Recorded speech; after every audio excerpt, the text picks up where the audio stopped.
परमेश्वर के वचन में यीशु मसीह ने एक बात कही और वो है कि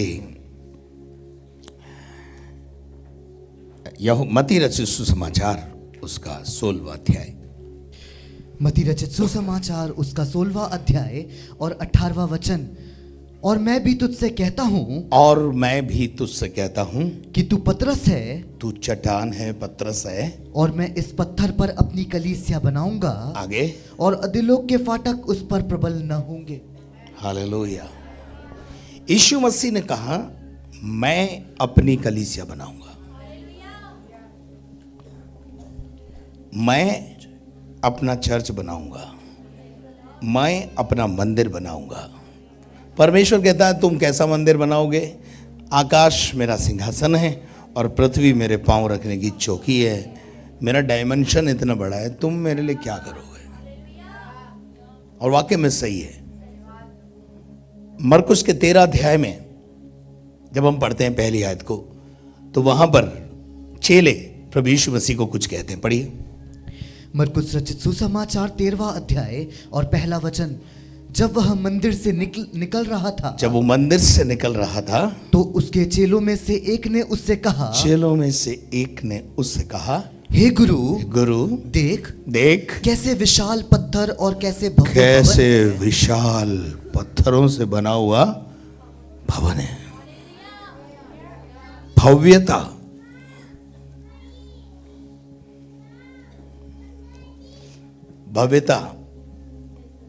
उनको उस भवन को देखकर, उसकी भव्यता को देखकर चेलों ने कहा प्रभु क्या भवन है। लेकिन यीशु मसीह ने उनको उसी समय टोका। यीशु ने उनसे कहा, क्या तुम ये बड़े बड़े भवन देखते हो? यहाँ पत्थर पर भी पत्थर न बचा रहेगा, यहाँ कुछ नहीं बचेगा जो ढाया न जाएगा, जो गिराया न जाएगा, सब गिराया जाएगा। लोगों की दृष्टि आज बड़े बड़े भव्य भवनों पर है, तो मैं आपका ध्यान वचन की ओर ले जाना चाहता हूं। जो कलीसिया प्रभु बनाता है वो ये नहीं है, वो मैं और आप हैं।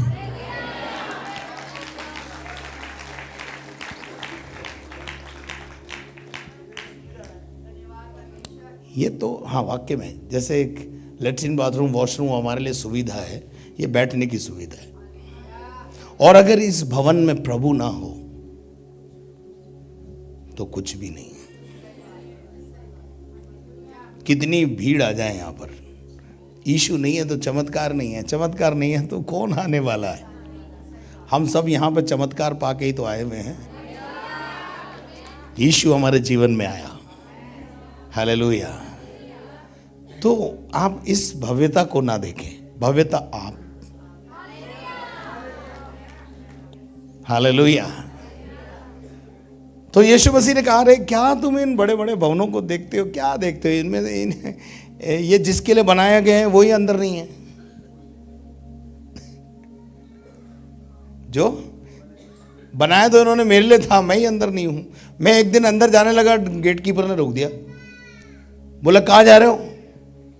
बोले भाई मेरी तो आराधना करते, मेरे को जाने दो। मैं सोचा कि आज इनके साथ मिलकर के मैं भी थोड़ी मजे लूं, आनंद लूं। तो चौकीदार ने बोला, गेट कीपर ने बोला अभी आप ठहरो, मैं जरा पादरी साहब से पूछ के आता हूं। वो पादरी साहब से पूछने गया, मंच पर थे पादरी साहब, कान में पूछा कि एक आदमी आया बाहर और वो अपने आप को यीशु मसीह बोल रहा है। तो यीशु मसीह बोल रहा है अब आने दूं उसको, अंदर नहीं आने दूं? उन्होंने बोला बहुतेरे निकलेंगे ऐसे जो अपने आप को मसीह बोलेंगे, उसको उठाकर गोदाम में बंद कर दो। है ना एक आयत ऐसी। और उसने उठाकर उसे यीशु मसीह को कहाँ पहुंचा दिया? बेसमेंट में। बोला आप यहाँ बैठो, पादरी साहब आएंगे, बाद में निपटेंगे आपसे। और बेसमेंट में जाने के बाद, सबका प्रचार वचार खत्म होने के बाद, बेनेडिक्शन देने के बाद, पादरी साहब बेसमेंट में गए और जाके पूछा आप कौन? बोले भाई मैं यीशु मसीह हूं।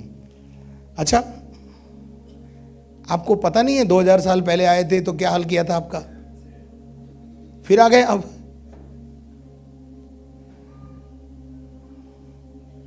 क्या तुम नहीं जानते कि तुम परमेश्वर का मंदिर हो? वो तुम में रहना चाहता है। हालेलुया। वो हमारी दिशा और दशा दोनों सुधारता है। Praise the Lord. वो हमें ऐसे नहीं रहने देता है। हालेलुया। प्रभु का नाम ऊंचा होने पाए, प्रभु के नाम को महिमा मिले। हालेलुया। मैं परमेश्वर के वचन से आपको बताना चाहता हूं कि आप और मैं परमेश्वर का भव्य मंदिर है। हमें हालेलुया, हमारी सुंदरता में उसका भव्यता समाई हुई है। परमेश्वर के वचन में हग्गे नबी की किताब 2 अध्याय और उसके 10 पद से 19 पद तक जब हम पढ़ते हैं तो वहां परमेश्वर का वचन हमें कुछ बताता है। पढ़िएगा जरा, इसको पढ़ना पड़ेगा और समझना पड़ेगा। हाँ। दारा के दूसरे वर्ष के 9वें महीने के 24वें दिन को हाँ। परमेश्वर यहोवा का यह वचन हग्गे भविष्यद्वक्ता के पास पहुंचा। अभी इन शब्दों पे ध्यान देना। 9वें महीने के 24वें दिन को। बच्चा पैदा कब होता है?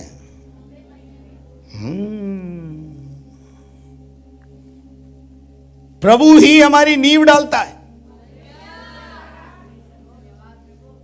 प्रभु ही हमें बनाता है,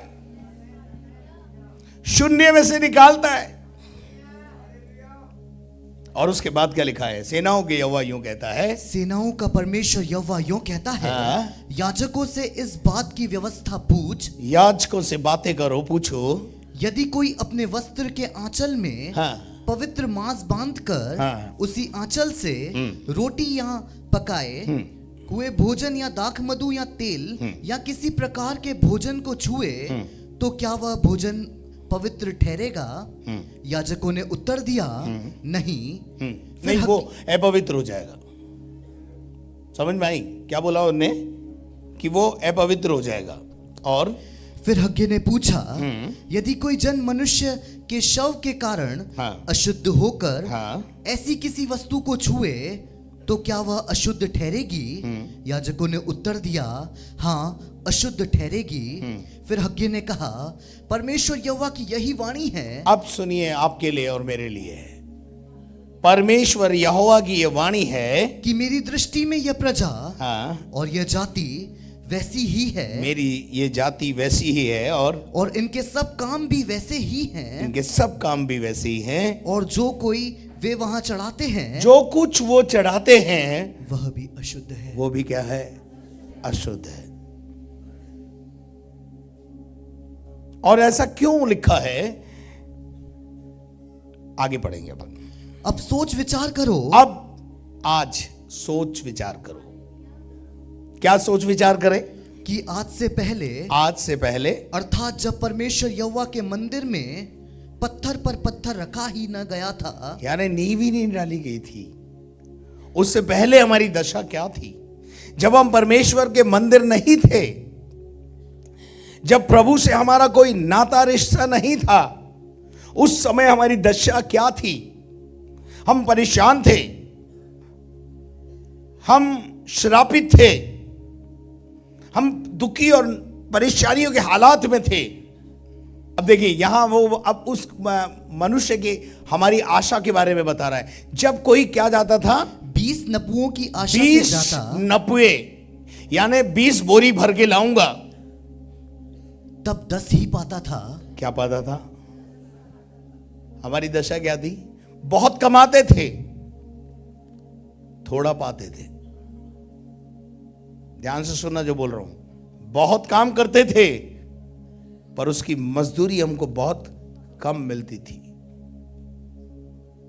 और उसके बाद और जब कोई दाखरस के कुंड के पास, जब वो कोई दाखरस के कुंड के पास जो बगीचा लगाता और दाखरस निकालता, और जब वो इस आशा से जाता कि मैं बहुत बटोर के लाऊंगा, तो क्या लिखा है?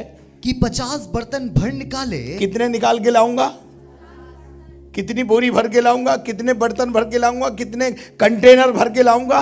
50 की आशा करके गया, लेकिन क्या हुआ? तब 20 ही निकलते थे। लॉस ही लॉस, लॉस ही लॉस, लॉस ही लॉस, लॉस ही लॉस। बोलो लॉस ही लॉस। हानि ही हानि, निराशा निराशा। आगे लिखा है, मैंने तुम्हारी सारी खेती को हाँ, लू और गेरुई हाँ। और ओलों से मारा। मैंने ये मैंने कौन है? परमेश्वर। ऐसा क्यों हो गया? क्यों ऐसा किया परमेश्वर ने हमारे साथ? क्यों हमारी उन्नति नहीं हुई? क्यों हमारी बढ़ोतरी नहीं हुई? क्यों हमने 50 की आशा करी 20 ही पाया? क्यों हमने 20 की आशा करी 10 ही पाया? क्यों हमने बहुत मेहनत की, बहुत बीज बोया पर थोड़ा पाया, फल नहीं लगा, फलवंत नहीं हुए हम? प्रभु यीशु मसीह ने तो कहा जो कलीसिया मैं बनाऊंगा उस पर अधोलोक के फाटक प्रबल नहीं होंगे। पर सुनिए, आज आशा, मैं आपको निरुत्साहित करने के लिए नहीं आया हूं, आज आपको आशावान बनाने के लिए आया हूं। आज कुछ बदलने वाला है। आमीन। पढ़िए। और ओलों से मारा, और काई से मारा? ओलों से मारा। तो भी तुम मेरी ओर न फिरे, तो भी तुम मेरे निकम्मे के निकम्मे रहे, तुम मेरी ओर नहीं फिरे। परमेश्वर यहोवा की यही वाणी है। परमेश्वर की ये वाणी है, परमेश्वर का ये आरोप है हमारे ऊपर कि तुम्हारे लिए मैंने बहुत कुछ किया परंतु, और तुम 50 की आशा करके गए, 20 पाया। उसका कारण भी यही है कि तुमने मेरी नहीं सुनी, मेरी ओर ध्यान नहीं दिया, मेरे पास नहीं आए।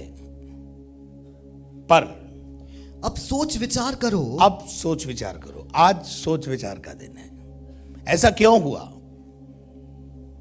कि हमने बहुत बोया परंतु थोड़ा काटा? इसमें इसी हग्गे में लिखा हुआ है, मजदूर मजदूरी पाने के लिए बहुत मेहनत करता है लेकिन थोड़े पाता है। आप दिन और रात परिश्रम करते हैं लेकिन वो सब हवा में चला जाता है। पर आज के बाद नहीं जाएगा।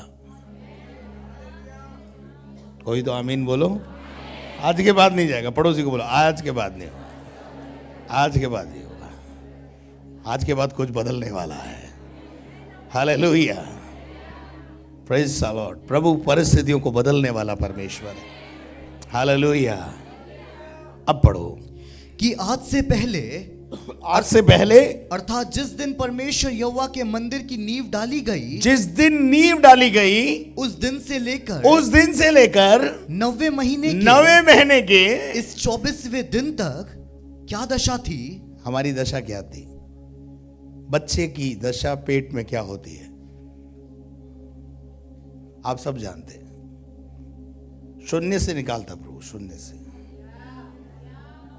जब भी तो एक गीत बनाया किसी बनाने वाले ने, शून्य से लेके तूने मुझे रच लिया अपने ही रूप में, प्रेम किया है अनंत प्रेम से, दिया पुत्र मेरी मुक्ति के लिए। शून्य से हमें बनाया। हालेलुया। हमारी दशा क्या थी? बुरी थी। तो ये किसके लिए इंडिकेट कर रहा है? मानव के लिए, मनुष्य के लिए। हालेलुया। किसके बच्चे 9 महीने बाद पैदा होते हैं? अलग अलग पीरियड है सबका, है ना। जानवर के बच्चे 2 महीने, 3 महीने, 4 महीने, पर मनुष्य के बच्चे। तो यहां किसके लिए प्रभु बोल रहे हैं? बोलो ये मेरे लिए है। ये मेरे लिए बात हो रही है। ये हमारे लिए बात हो रही है। ये कलीसिया के लिए बात हो रही है। ये मंदिर के लिए बात हो रही है। और मैं उसका मंदिर हूं। हालेलुया। और मेरी देह उसका पवित्र आत्मा का मंदिर है। हालेलुया। पढ़िए, आगे पढ़िए। इसका सोच विचार करो। इसका क्या करो? क्या कर रहे हैं आज? सोच विचार करना है। आगे, क्या अब तक बीज खत्ते में है? अब तक बीज खत्ते में है। अब तक दाखलता और अंजीर और अनार और जैतून के वृक्ष नहीं फले। परंतु आज के दिन से मैं तुम्हें आशीष देता ही रहूंगा। हालेलुया। दोबारा पढ़ेंगे इसको। परंतु आज के दिन से मैं तुम्हें आशीष देता ही रहूंगा। हालेलुया। तुम 50 की आशा से जाओगे, 80 लेकर आओगे। तुम 20 की आशा से जाओगे, 50 भर के लाओगे। हालेलुया। थोड़ी मेहनत करोगे, आशीष उतरने लगेगी, परिस्थितियां बदलेंगी। कितने लोग विश्वास करते हैं? हालेलुया। पिछले संडे जब मैंने प्रचार किया, बहुत सारी गवाहियां निकल के आ गई। मेरे अजीजों, प्रभु का वचन कहता है, बहुत अच्छी लगी ये मुझे आज, परंतु आज के दिन से मैं तुमको आशीष देता ही रहूंगा, क्योंकि तुम मेरा मंदिर हो। और आपको पता है बाइबल में लिखा है उसको अपना खलियान साफ करना आता है। यीशु मसीह ने कहा मुझे अपना खलियान साफ करना आता है। यीशु मसीह ने उस मंदिर की जो जिसे लोगों ने डाकुओं की खो बना दी थी, क्या की? सफाई कर डाली, कबूतरबाजों की पीढ़ियां उड़ेल दी, उलट दी, उन्हें सोटे लगा के बाहर निकाल दिया। कम आउट, निकलो यहां से बाहर। मैं दुष्टात्मा को एक ही बात बोलता हूं, दुष्ट आत्मा देख, ये परमेश्वर की बेटी है और तेरा अधिकार इस पे नहीं है, तो इसमें जबरदस्ती है। यीशु के नाम में छोड़कर चली जा। ये मेरे बाप की बेटी है, मेरे बाप की बेटी है, मेरी बेटी है, मेरी बहन है। छोड़। और दुष्ट आत्मा को जाना पड़ता है। मैं और आप उसका मंदिर है और उसको अपना मंदिर साफ करना आता है, उसको अपना खलियान साफ करना आता है, उसको अपना खत्ता साफ करना आता है। उसने जो पीढ़ियां उलट दी और कबूतरबाजों को बाहर निकाल दिया, बिजनेस करने वालों को बाहर निकाल दिया, और उसने अपने मंदिर को क्या किया? साफ। तो जो कलीसिया प्रभु बनाएगा उस पर अधोलोक का फाटक प्रबल नहीं होगा। अब ये अधोलोक का फाटक क्या है, इसको थोड़ा सा मैं आज आपको समझाना चाहता हूं। मत्ती रचित सुसमाचार 11वां अध्याय 23 पद, जल्दी जल्दी पढ़े। मत्ती रचित सुसमाचार 11वां अध्याय और 23वां वचन। हे कफरनहूम, क्या तू स्वर्ग तक ऊंचा किया जाएगा? क्या तू स्वर्ग तक ऊंचा किया जाएगा? तू तो अधोलोक तक नीचा किया जाएगा। तू तो कहां जाएगा? अधोलोक में जाएगा। कहां जाएगा? क्या शब्द है? अधोलोक। यीशु मसीह ने क्या शब्द इस्तेमाल किया? अधोलोक का फाटक, the gates of hell. Hello में क्या है? यह हमारी मृत्यु के बाद के लिए प्रॉमिस नहीं है। सुनिए सुनिए, अभी के लिए है। हाँ और आमीन में पूरा होगा ये, क्योंकि मैं और आप उसका मंदिर हैं। पहले तो ये समझ लीजिए, मैं और आप उसका मंदिर हैं, और अगर मैं और आप उसका मंदिर हैं तो अधोलोक का फाटक, अधोलोक की चीजें, अधोलोक की कमियां घटियां हम पर प्रबल कभी नहीं होगी। हम फ्लोरिश होंगे, हम आशीषित होंगे, हम समृद्ध होंगे। हालेलुया। हम लेने के लिए नहीं, देने वाले बनेंगे। हम पूछ नहीं, सर बनाएगा प्रभु हमको। हालेलुया। क्या लिखा है जी? हे कफरनहूम, तू तो स्वर्ग तक ऊंचा किया जाएगा, क्या तू अधोलोक के नीचे जाएगा? जो सामर्थ के काम तुझ में किए गए यदि सदोम में किए जाते तो वह आज तक बना रहता। इसका मतलब क्या है मालूम है? नाश का फाटक, विनाश का फाटक तुझ पर कभी प्रबल नहीं होगा। बोलो, मुझ पर कभी प्रबल नहीं होगा, क्योंकि मैं उसका मंदिर हूं। मैं कौन हूं? मैं उसका मंदिर हूं, मैं उसका चर्च हूं, मैं उसकी कलीसिया हूं, मैं उसका मंदिर हूं। और मुझ पर नाश का फाटक, विनाश का फाटक, विनाश मेरे पास आएगा भी नहीं, फटकेगा भी नहीं। हालेलुया। इसीलिए तो यीशु मसीह ने, परमेश्वर ने कहा यूहन्ना 3:16 में, जो कोई उस पर विश्वास करे नाश उसके पास आएगा नहीं। नंबर 1, क्या आप मेरी बात को समझ रहे हैं? If you are a church, if you are a temple of God, नाश, विनाश आ ही नहीं सकता, क्योंकि मैं परमेश्वर का मंदिर हूं। जब तक मंदिर नहीं था तो विनाश में ही जीवन जी रहा था, पर अब मैं कौन हूं? कौन आ गया मेरे लाइफ में? कौन आ गया मेरे मन मंदिर में? मन मंदिर में यीशु आया। क्या है वो गीत? मन मंदिर में नहीं, यीशु आया, दिल मेरा खुशियों से भर गया। पहले काई से भरा हुआ था? गम से। लेकिन जिस दिन यीशु आया, जीवन बदल गया। हालेलुया। नाश कभी हमारे पास नहीं आएगा। लूका 16:23 अधोलोक की बात कर रहे हैं। अधोलोक का फाटक चर्च पर, कलीसिया पर, मंदिर पर, मुझ पर, आप पर कभी कभी प्रबल नहीं होगा। आएगा लेकिन हारेगा। बोलो, आएगा लेकिन हारेगा। प्रबल तो हम ही होंगे, विजय तो हमारी होगी। हालेलुया। वो प्रबल होने की कोशिश करेगा, पर तू उन सब से जीत जाएगा। हालेलुया। वो लड़ने आएंगे तेरे से, पर तू जीतेगा। तू वचन में एक जगह एक आयत है बहुत अच्छी कि वो एक मार्ग से आएंगे और तुझे देखकर 7 मार्गों से भाग जाएंगे। Because you are a temple of God. तू परमेश्वर का मंदिर है। आपका दुश्मन आपको बर्बाद करने के लिए, आपको नाश करने के लिए, आपको परेशान करने के लिए, आपको परास्त करने के लिए, आपको हैरान करने के लिए एक मार्ग से आएगा। लेकिन जब आपके अंदर यहूदा के शेर को देखेगा, परमेश्वर को देखेगा। 28:7 पढ़िए जरा। परमेश्वर यहोवा ऐसा करेगा, परमेश्वर यहोवा ऐसा करेगा कि तेरे शत्रु जो तुझ पर चढ़ाई करेंगे, तेरे शत्रु जो तुझ पर चढ़ाई करने आते हैं, वे तुझसे हार जाएंगे। वे तुझसे वो तुझ पर कभी प्रबल नहीं होंगे। आगे, वे एक मार्ग से तुझ पर चढ़ाई करेंगे। वे एक मार्ग से तुझ पर, क्या आप मेरे साथ हैं?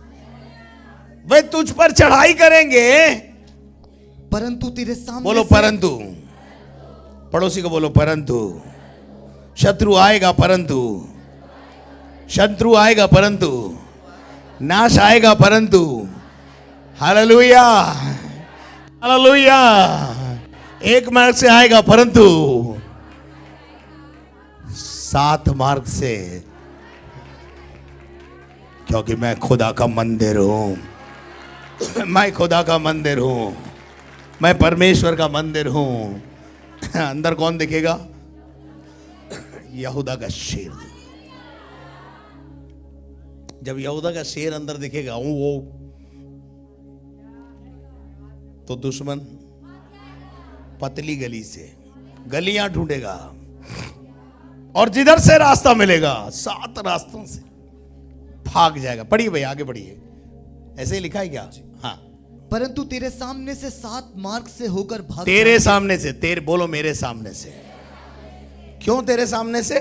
क्योंकि तू परमेश्वर का मंदिर है, तू चर्च है, तू उसका भवन है, तू उसका निवास स्थान है, तेरा परिवार उसका निवास स्थान है। तेरे सामने से भाग जाएगा। आज मसीही परिवारों में, विश्वासियों के परिवारों में कई बार अधोलोक के फाटक प्रबल है।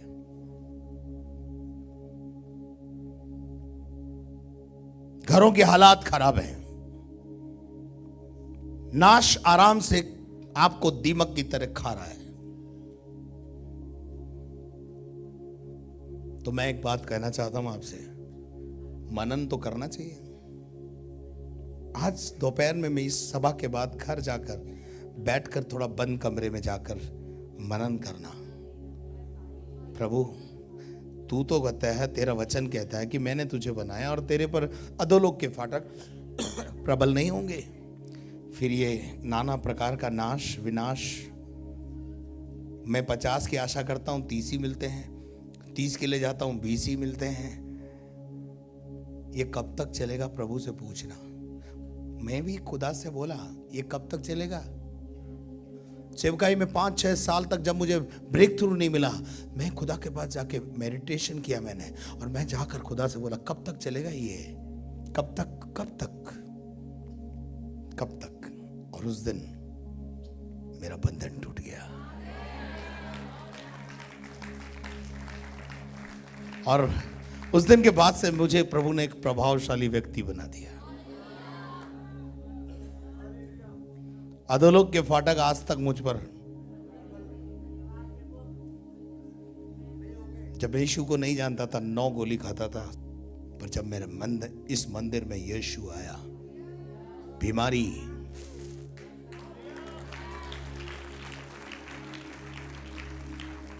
हालेलुया। क्या आप मेरे साथ हैं? आज एक और आयत पढ़िएगा, लूका 16:23 अभी हम पढ़ रहे थे। और अधोलोक में उसने पीड़ा में पड़े हुए, पीड़ा का फाटक, बोलो पीड़ा का फाटक, पड़ोसी को बोलो पीड़ा का फाटक, दर्द का फाटक। यह भी एक फाटक है, ये दरवाजे से आता है। दर्द है, ये फाटक खोला तुमने इसलिए आया।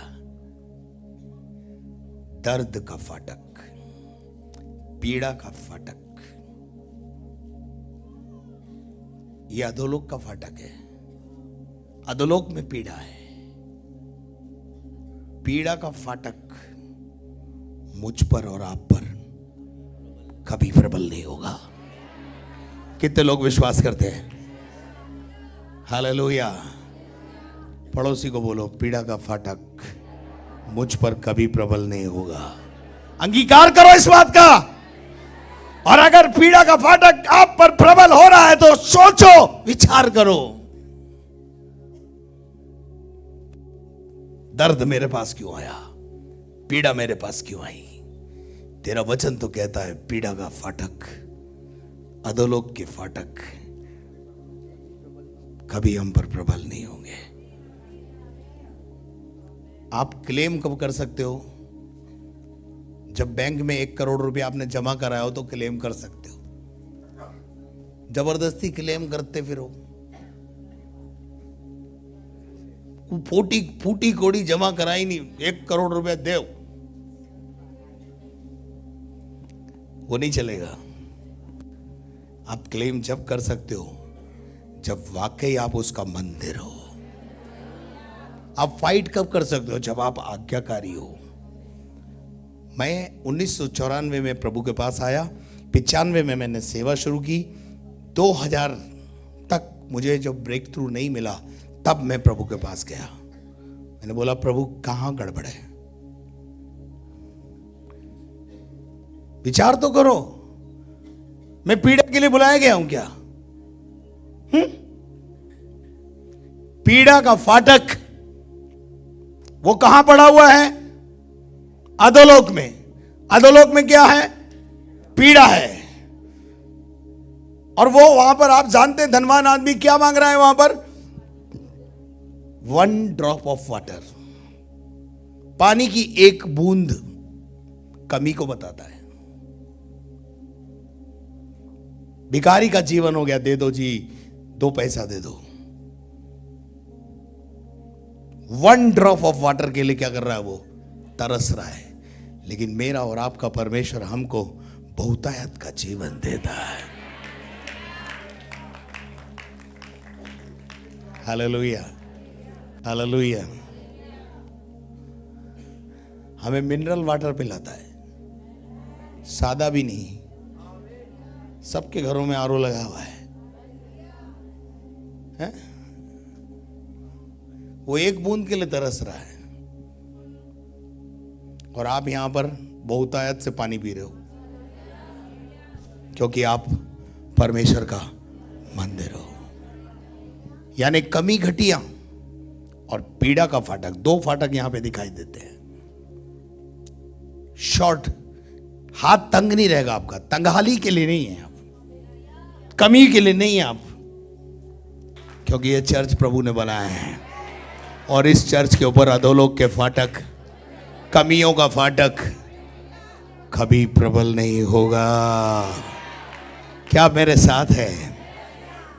हालेलुया।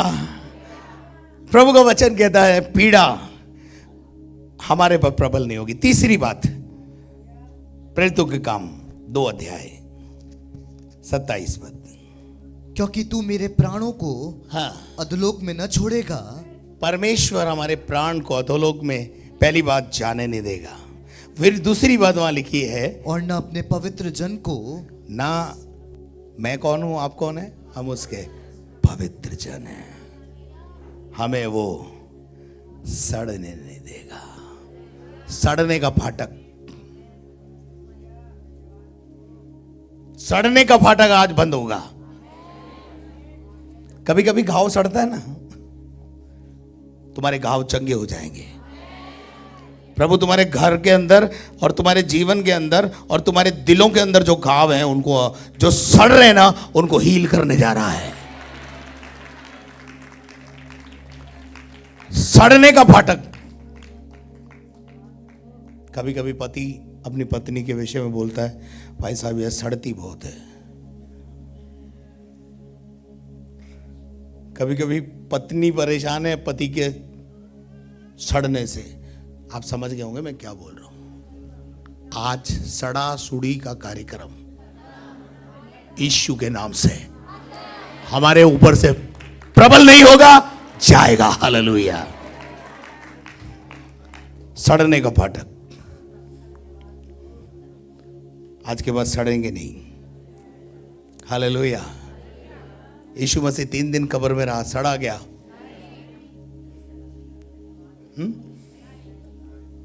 लाजर 4 दिन कब्र में रहा।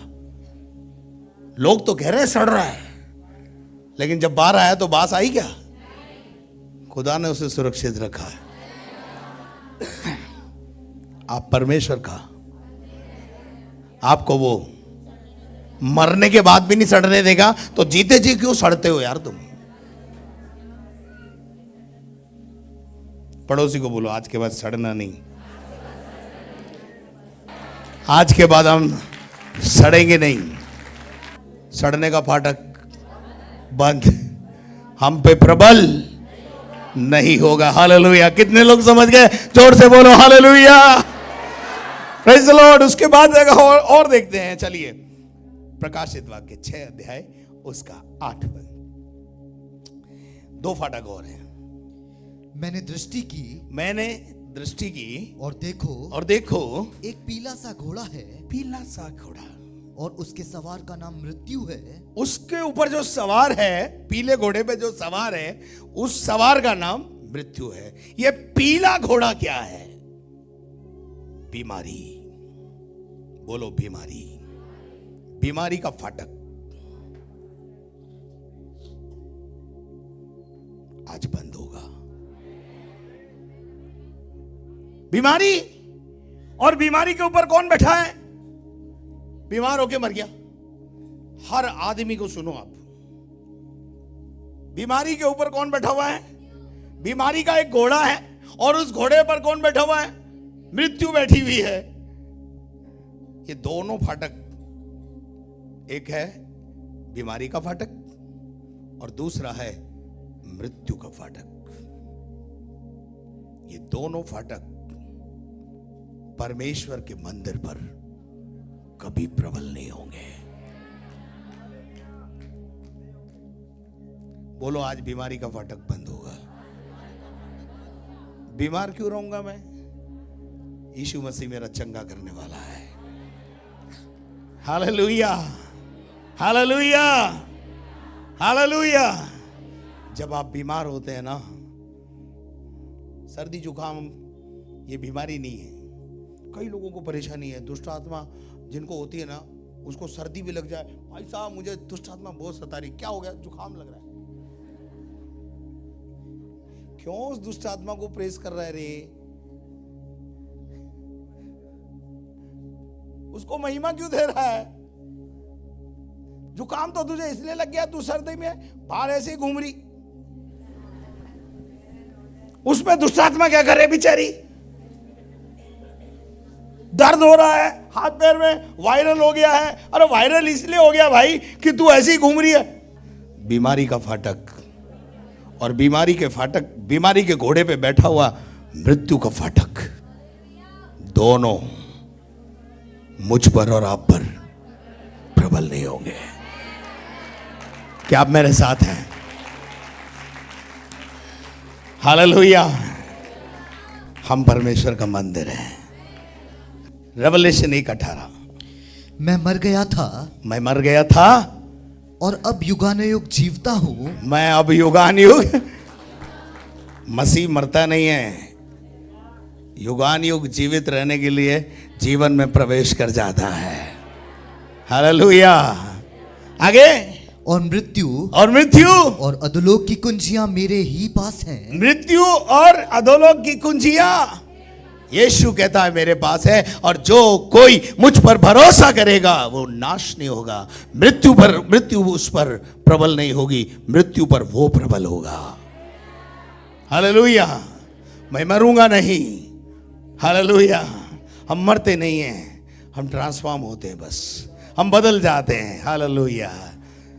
जो फाटक, जितने फाटक मैंने बताए, क्या आपको फाटक समझ में आए?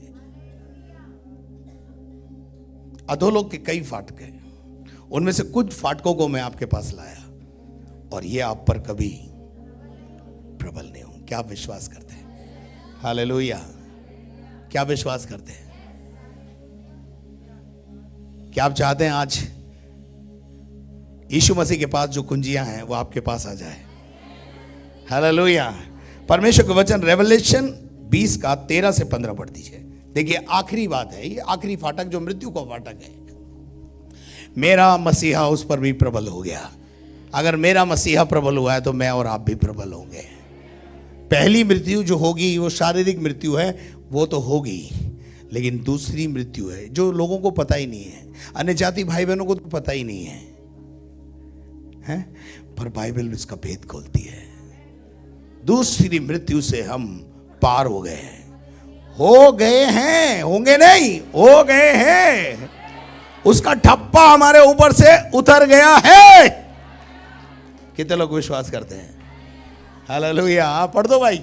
समुद्र ने उन मरे हुओं को दे दिया जो उसमें थे दे दिया। आगे। और मृत्यु और अधोलोक ने उन मरे हुओं को जो उनमें थे दे दिया।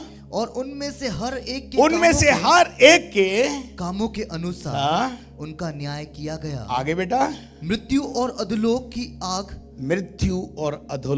आग। अधोलोक शब्द आ गया यहाँ पर, इसलिए मैंने पढ़ा है। मृत्यु और अधोलोक की आग झील में डाले गए। काय में डाले गए? किसने डाले? मेरे मसीहा ने, आपके मसीहा ने, जो आपके अंदर रहता है वो उसने। वो इतना शक्तिशाली है। किस पर वह जय पाई उसने? अरे वो ही तो, एक ही तो है जिसने मृत्यु पर जय पाई है, उसका नाम यीशु मसीह है। ताली बजा के प्रभु को महिमा दे, क्योंकि वो मौत पर गालिब आया है। आगे बढ़ दो। और यह आग की झील दूसरी मृत्यु, ये आग की झील दूसरी मृत्यु का फाटक मुझ पर, आप पर प्रबल नहीं होगा, क्योंकि जो कलीसिया प्रभु बनाता है उस पर अधोलोक का फाटक कभी प्रबल नहीं होता।